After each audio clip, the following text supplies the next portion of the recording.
Now, Rishi Sunak has defended his plan to house up to 500 asylum seekers on a barge in Portland Harbour in Dorset, calling it fair. It's all part of the government's strategy to end the controversial practice of housing asylum seekers in hotel accommodation, which currently costs the taxpayer up to £7 million every single day.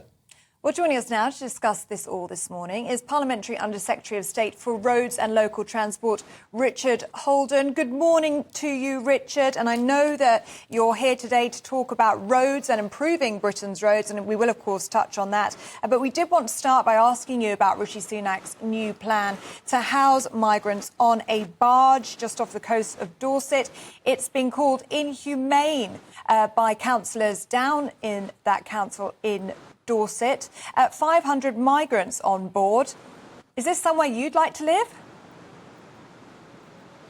Well, I think what we need to do is try and tackle the asylum backlog as quickly as we can. And this is, I think, the first step in that direction. I hope we see more of these across the country, and also the use of some of those military bases as well. I think what we want to do is tackle that backlog, stop people crossing the channel, stop providing some of those pull factors. And I'm really glad that this is one of the Prime Minister's top 5 priorities, is tackling these small boats, stopping the boats. And I think this is a really important step in that direction. Well, it's just a drop in the ocean, really, isn't it? 500 migrants. It's not even 0.5% of the backlog of illegal migrants that we're seeing in this country. You're absolutely right. This is just the start of a process. So I've spoken to the Immigration Minister about this before. We're looking at doing these in other ports right across the country as well. And I think anybody calling it inhumane needs to actually look at what's happened in Scotland over the last few years, where the Scottish government have been housing some of their Ukrainian refugees in some of these boats while they await processing in Scotland as well. So I think that's total nonsense. What I want to see, though, is the asylum backlog reduced. I want to see people out of hotels, and I want to see the situation dealt with. That's exactly what my constituents want, and that's what the government's doing, because we're going to deliver on that promise to stop the boats. And one of the key things to do that is to stop the pull factors here to the UK. And I don't want to see either local communities right across the country having people put into the hotel accommodation locally. I want to see as many of these self-contained boats or barges or these military air bases as possible, so that local services can be maintained for local people, and that these things can be dealt with as quickly as possible when people do cross illegally. But the entire thing is that I want to see our borders strengthened and people not coming here illegally in the first place. OK, Mr. Holden, but you still didn't give an answer if you'd like to stay on there yourself. I suspect that's a no. But I want to turn now to the front page of the Times today. Another front page. I wouldn't cross illegally into the UK either.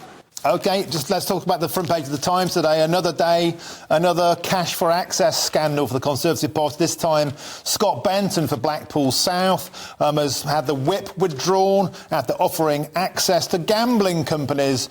He's, of course, the chair of the all-party parliamentary group on betting and gambling. A scandal you could well do without at the moment.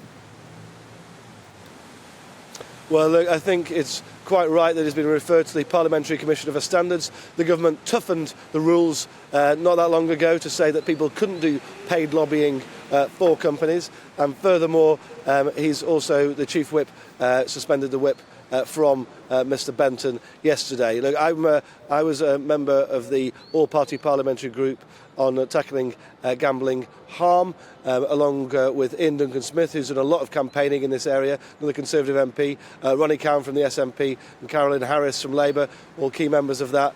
And one of the things we've been putting pressure on over the last few years is for a proper review of the 2005 Gambling Act, which was passed by the last Labour government. OK, Richard. One of the things which wasn't looked at or really understood at the time was issues around online gambling. OK, Richard, that's all fine and well, but it's not an isolated incident. We saw recently they're led by Donkey Sting, Matt Hancock, Kwasi Kwarteng, also offering their services for sale. When are you guys going to get a handle on this? Because this sends out a terrible idea that Tory MPs are for sale. I think those other ones are quite separate issues. This one, is very serious, and that's why the party has moved very swiftly to suspend the whip, and also has been referred to the Parliamentary Commissioner for Standards. I think that's exactly what was the right thing to do, and I think it starts to show the system is working when actually this paid-for lobbying has been banned by the government, and anybody who breaches the rules faces a full force of them. That's what I'd expect in our system. I wanted to ask about the government alert system. That's an alarm message that's going to sound on all mobile devices. I'm very interested in the timing of this. Why has that been decided to be tested at 3 p.m. on St George's Day? It's not very patriotic. Well, I think you've got to choose a time to do it. I don't think there's ever a perfect time to do it, but I think letting people know well in advance that we're testing this system is the right thing to do. I think it's just a sensible precaution that we can get this thing sorted out. I wouldn't read any more into it than it's a convenient time, talked about well in advance, which is exactly what we should do when we're doing things like this. We wouldn't want to scare anybody unnecessarily. OK, Mr Holden, thank you so much. And let's talk about what you're actually here to talk about today, which is the safety of Britain's roads. It's the £50 million package that you're announcing today. And reading through the detail, it looks as though the focus is going to be on improving signage and road markings on the most dangerous roads in Britain. But we've just been speaking to a motoring journalist who says the focus here is all wrong. It needs to be on damaged roads in Britain, those covered in potholes. And he says he estimates the backlog for those damaged roads is going to take 11 years to fix, and it's going to cost £14 billion. I mean, this 50 million, he described it as a raindrop echoing in the ocean. What do you say to that? Well, what I'd say is that we're putting around £5 billion into our road network infrastructure over the next few years on exactly trying to deal with these maintenance issues.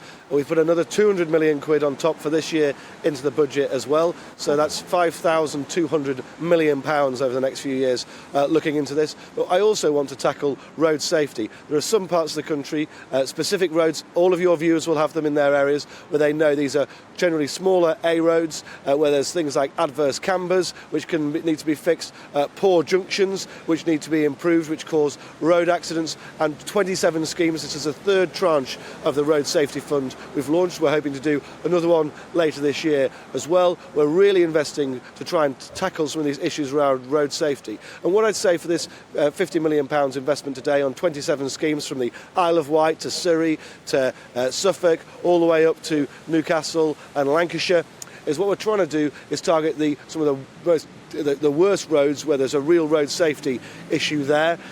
This money is going to really help save lives as well. We estimate around 750 fatalities or serious injuries will be prevented over the next 20 years by this investment. So yes, it saves lives. Yes, it stops families going through that tragedy of seeing someone killed or seriously injured. But it also provides a really sensible use of public money and a good return to the taxpayer as well, which is something else I'm very keen on seeing. I'm not saying it's everything, but this is the third tranche of this money, and we really are trying to tackle some of the key worst roads in the country with this fund. Alongside driver behaviour, actually some of these junctions and these road surfaces are some of the major issues we see when we're trying to tackle issues around road safety in the country, and I'm glad we're getting that investment here today. OK, Mr Holden, a laudable scheme. We're about to approach the great Easter getaway. 17 million motorists due to hit the roads. What's the government doing to help lessen the pain? Well, I'll be hitting the road myself over the next couple of days up to my constituency in North West Durham. And one of the things that we have done already is we've removed as many of the roadworks on our main strategic road network as we can. We try and do that at pinch points like this around getaway times for people to try and make those journeys as swift as possible right across the country. That's the most important thing we can do. And on the other side, I'd just say around public transport, the department's working very hard to try and get final settlement with the unions, with a fair pay deal, so that we don't see our public transport network disrupted either at the moment. And I would say, over the Easter break, if you fancy it, you can use our Get Around for £2 bus scheme. That goes all the way through to the 30th of June on some of our lovely rural routes with buses as well. I've got some really beautiful routes up in northwest Durham, but there are some right across the country, and it's a really cost-efficient way for people to get out and see the great British countryside. Richard Holden, thanks for your input this morning, and have a safe trip back this Easter. Thank you very much.